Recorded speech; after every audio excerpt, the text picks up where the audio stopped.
안녕하세요. 이번 P 프로젝트의 일환으로 활동했던 내용들에 대해서 발표하도록 하겠습니다. 저희는 식물분리학 연구실에서 아직 국내에 들어오지 않은 잠재적 위협 외래 식물에 대한 분자 마커 개발을 주제로 실험을 진행하였습니다. 이번 실험에서 말하는 분자 마커는 식물종과 같은 유기체가 공통적으로 가지는 분자, 즉 DNA 염기서열과 같은 분자들의 차이를 이용하여 특정 형질의 표지자로 사용할 수 있는 표지 분자를 말합니다. 이 분자 마커를 이용한 사례도 존재하는데요. 다음의 논문은 대청가시풀에 대한 분자 마커 개발의 사례입니다. 이 분자 마커 기술을 이용하면 저희가 원하는 식물을 특이적으로 구분하는 것이 가능하게 되는데요.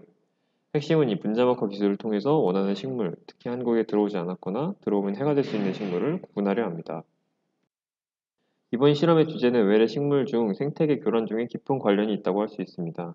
가시박과 칡이 대표적이라고 할 수 있는데요. 가시박의 경우에는 해외에서 국내로 들어와 광범위하게 서식하면서 여러 피해를 주고 있는 종이며 칡의 경우는 한국 등에서 해외로 넘어가 비슷한 피해를 주고 있는 경우입니다. 외래 식물이 다방면에서 피해를 줄 수 있기 때문에 사전에 방지하는 것이 중요하다고 볼 수 있습니다. 저희가 다루는 해외에서 유입될 수 있는 식물, 즉 외래 식물은 다음과 같이 크게 세 가지로 구분하는 것이 가능합니다. 각각 사전 기원 식물, 잠재 침입 식물, 침입 외래 식물로 구분할 수 있는데요. 그 중에 저희는 잠재 침입 식물로 구분할 수 있는 솔라눔 엘라그니폴리움을 연구 주제로 삼았습니다. 이 실험의 대상종에 속한 솔라눔은 가지 속을 뜻하며 대표적으로 감자, 토마토 등이 속해 있고 전 세계적으로 1,500에서 2,000여 종이 존재하고 있습니다.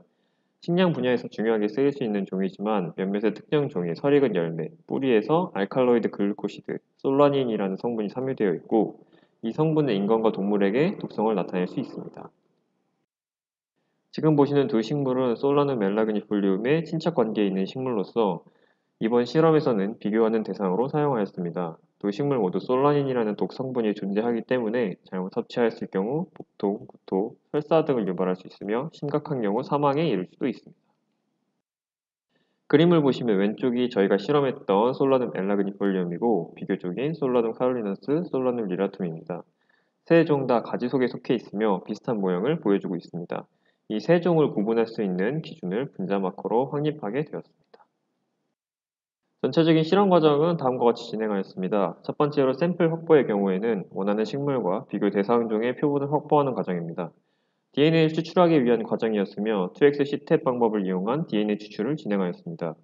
추출한 DNA는 NGS, Next Generation Sequencing 기술을 이용하여 진행하였는데 그 중 마이색이라는 방법을 이용하였습니다. 실제로 마이색 방법을 이용하여 DNA 분석을 진행하게 되면 300 베이스 페어 크기의 잘게 나눠진 DNA 조각들을 받아볼 수 있는데요. 이 데이터를 가지고 실험을 진행하였습니다. 이 자료들을 프로그램을 이용하여 하나의 온전한 옆록체 DNA 지도로 만드는 과정을 진행하였습니다. 간단하게 설명하자면 근현종에 완성된 DNA에 대상종의 조각난 DNA를 붙이는 과정을 통해서 솔라눔 멜라그니폴리움에 완성된 옆록체 DNA 지도를 만들 수 있게 됐는데요. 조금씩 조각을 맞추는 과정을 이어가다 보면 다음처럼 완전한 옆록체 DNA 지도를 만들게 됩니다. 이번 분자마커 개발의 핵심은 SMP 구간의 차이를 통해서 특이적으로 반응하는 프라이머를 제작하는 것에 있습니다. 근형관계의 식물들은 비슷한 유전자를 나타내는데 이때 이 식물들에서 각 종마다 특이적으로 차이가 나는 부분이 존재하게 됩니다. 이 구간을 찾아낸 다음 그 구역에 대한 프라이머를 제작하게 됩니다. 그림처럼 SMP 구간이 존재하면 이 구간에서 3베이스 페어 떨어져 있는 염기를 치환시킨 다음 프라이머를 제작하고 솔라눔 멜라그니폴리움이라는 식물에 특이적으로 반응하게 되는 것입니다. 이렇게 프라이머를 제작하게 되면 이제 프라이머는 찾아내고자 하는 식물에 특이적으로 작용하게 되기 때문에 PCR 과정에서 특이적으로 증폭되게 됩니다. PCR은 다음과 같은 조건에서 진행하게 되었는데요. 같은 종의 식물이지만 다른 개체인 경우에도 같은 결과를 보여줄 것이라는 검증을 하기 위해서 여러 개체를 가지고 실험을 하였습니다. 프라이머의 경우 에넬린 과정에서 GC 함량에 따라서 반응하는 온도에 약간씩 차이가 존재하는데요.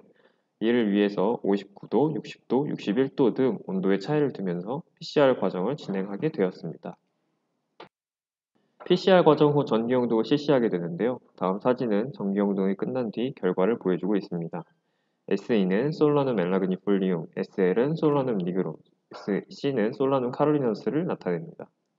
왼쪽의 3개의 밴드는 저희가 실험하였던 특이적으로 발현한 모습을 보여주는데요. A는 ATP, B는 METK, C는 RBCL-F1, D는 RBCL-F2 유전자에서 프라이머를 제작하였기 때문에 서로 길이가 다른 것을 볼 수 있습니다. 결과적으로 원하는 대상종에 대한 특정 밴드가 보이는 현상이 나타났으며 종특이적으로 발현하는 것을 확인할 수 있었습니다. 따라서 현재 제작한 프라이머가 분자 마커로서 활용이 가능하다는 것을 말해줍니다. 이처럼 분자 마커 개발을 통해서 아직 국내에 들어오지 않은 종들에 대한 구분을 가능할 수 있게 하였으며 이는 검역 현장에서 분자 마커를 활용하면 쉽고 빠르게 검역을 완료할 수 있을 것으로 예상됩니다. 네, 감사합니다.